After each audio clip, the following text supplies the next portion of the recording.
This is where I get my wood from. Eric Broughton. He's got a mill in there. People bring by logs, cuts them up, and then he stickers them. And back there's a shed that he can dry the wood in if you really want it dry. This stuff is the stuff that I use here. Wood. Mine is down there on the bottom of that pile. Here we start with the rough piece of wood, and as you can see, the edges have been straightened. The one edge straightened outside in the garage with my Usher cutting system, which is just a big long straight edge. That gives you one straight side. Then you put it up against the fence and run the whole thing through onto that roller over there, and make the other edge straight as well. Now once I've done that, I pretty well lay out all the different pieces that have to be cut, and then once I've done that, I will flatten them, flatten one surface on the planer over there, or the jointer I should say, and then I will use the table saw usually to trim off. Once I have a flat surface, I can put it up against the fence, and then I'll just slice off that side like that, and then the other side until I have a fairly flat surface with a really flat back, and then I'll run the whole thing through the thickness planer there and end up getting a finished piece of wood like this. That's flat and square. And once you have a flat square piece of wood, then you can start manufacturing things. So that's where we're at to this point. I'll show you those steps, hopefully, as I remember as I go along. Yeah, a lot of times what I'll do to cut pieces off, once I have it flat and square, I can use the skill saw over there to just cut the pieces out roughly. Then having a nice straight edge, I can run them through to get them. Okay, the next part now, we have these cut to width within 1/8 of an inch. But the thickness has to be determined. Now, what I got to do then is I've got to flatten one side, and that's what I'm going to show you how to do right now. Okay, now if you look at this board, you will see that she is not straight. Okay, it's warped and rounded on one side and cupped on the other side. Okay. So we've got to take that out of there and get it flat. Now to do that, I go over to the jointer over here, and I'll show you what happens there. Okay, here you can see that piece of wood, and you can see that it's warped.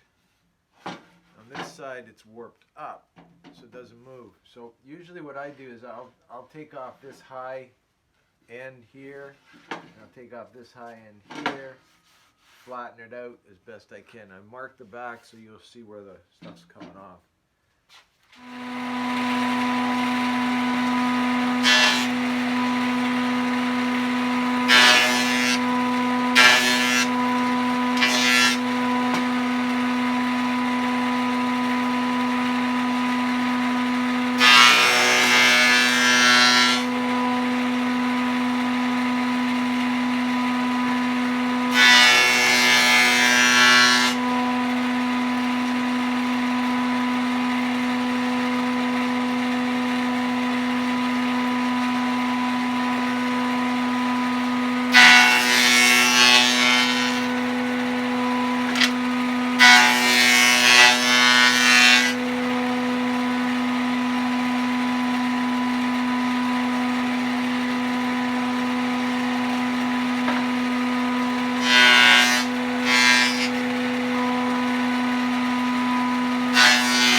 so now that piece is dead flat.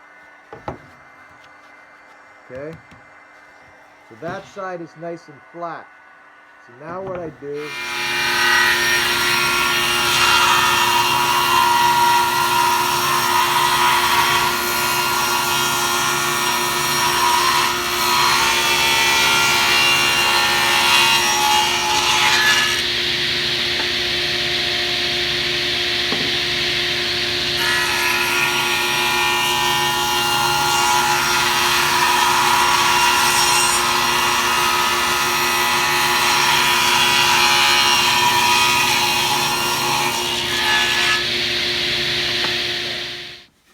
the board flat on one side and brought pretty close to size on the other side. Now we've got a thickness plane it so that every board that you work with is the same thickness. Okay? And to do that,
what's going to look best, lay out the wood so that it's kind of follows its grain and looks nice. Remember, this is going to be a leg. Then take a piece of chalk and orient your board so you know what the top is and how they're going to match up. But now we have to cut these so that the sides are all exactly the same. She's square and flat. And so we'll take like an 1/16 of an inch off each side and make them all exactly 4 inches wide. Then we'll miter them, and I've marked all of the ends so we know which piece goes with which. We're going to do a final sanding, or not a final sanding, but a thickness sanding on this Performax sander here, which is really cool. And especially with figured woods, like with knots and things like that, you just can't sand them right.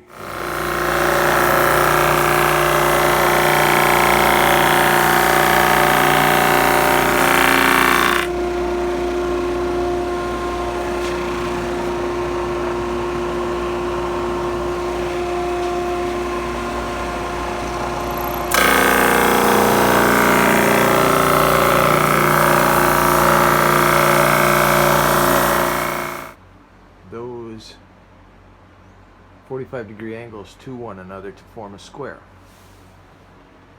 Now, to do that, the trick is to use tape. So the first thing I'm going to do is I'm going to run tape all across here.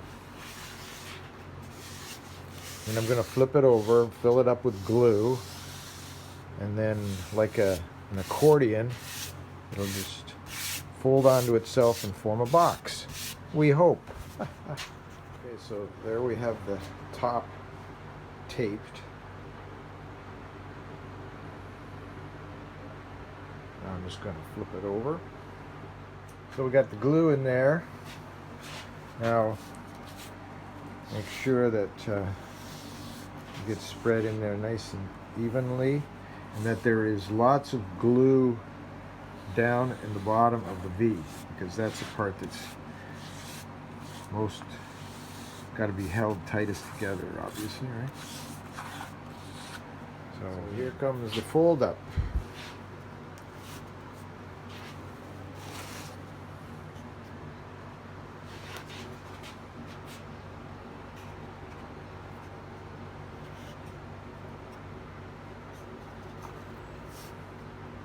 There you go. Bob's your uncle. Okay, and I use the fence of the table saw to make sure that it's square. It's not a big deal. You just take a screwdriver and you push it down on that side and push it down on that side. It comes together and you can't tell.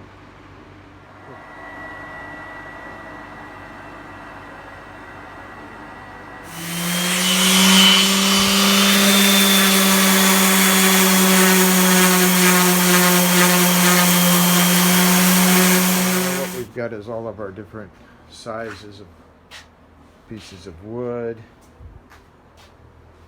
for this next thing that Darren wants done. And the first job that you have to do is you have to make sure that one side's flat. So I've been taking these pieces, as you can see they're pretty rough looking, and running them across the jointer.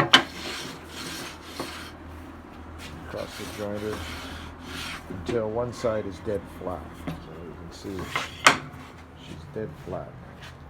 And once you got that, you're good, because now I can square up my sides, and I can, once my sides are square, then I can flatten this face here.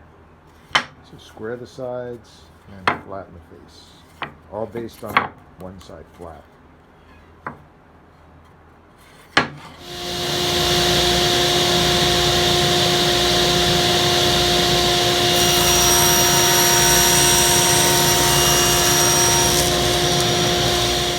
Set the height of the blade at just a little over 1/4 of an inch. Bring in the fence.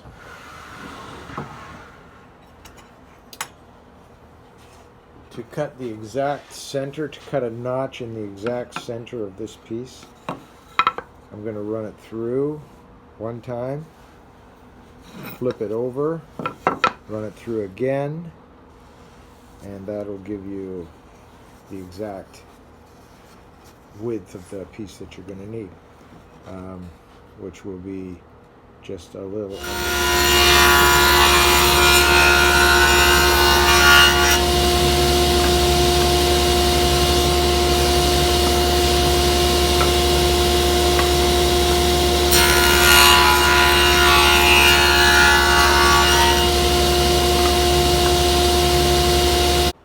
Okay, now to do these end pieces and not come through with the blade, I have to drop the wood onto the blade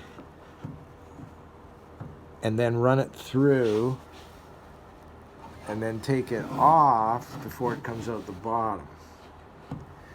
That'll only give me like a 1/16.